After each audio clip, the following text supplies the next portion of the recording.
کل ہند مجلس اتحاد المسلمین یعنی AIMIM کے قومی صدر اور حیدرآباد پارلیمانی حلقہ سے مسلسل 5ویں بار منتخب رکن ساز پارلیمان بیرسٹر اسد الدین اویسی 21ویں صدی میں ایک ایسا رہنما ہے جس کی نظیر بہت کم ملتی ہے۔ آپ ہمیشہ ہی قوم، ملت، وطن، اتحاد اور انسانیت کے لیے سرگرم رہتے ہیں۔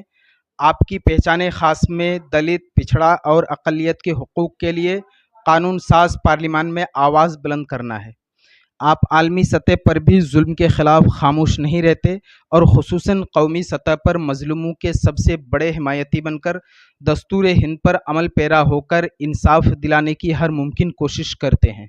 بہرحال آج بذات خود بیرسٹر اسد الدین اویسی صاحب تلنگانہ میں زیر مشق SIR یعنی اسپیشل انٹینسیو ریویژن پر اپنی پوری ٹیم کے ہمراہ عوام الناس کی مدد میں مگن ہیں۔ SIR کے تعلق سے پورا طریقہ کار پر بلا تفریق مذہب و ملت ضرورت مندوں کی مدد کرتے ہیں۔ اللہ تعالیٰ بیرسٹر اسد الدین اویسی صاحب کی صحت اور عمر میں بے پناہ برکت عطا کرے اور مزید ایسے رہنماؤں کی خدمت عطا کرے، آمین یا رب العالمین۔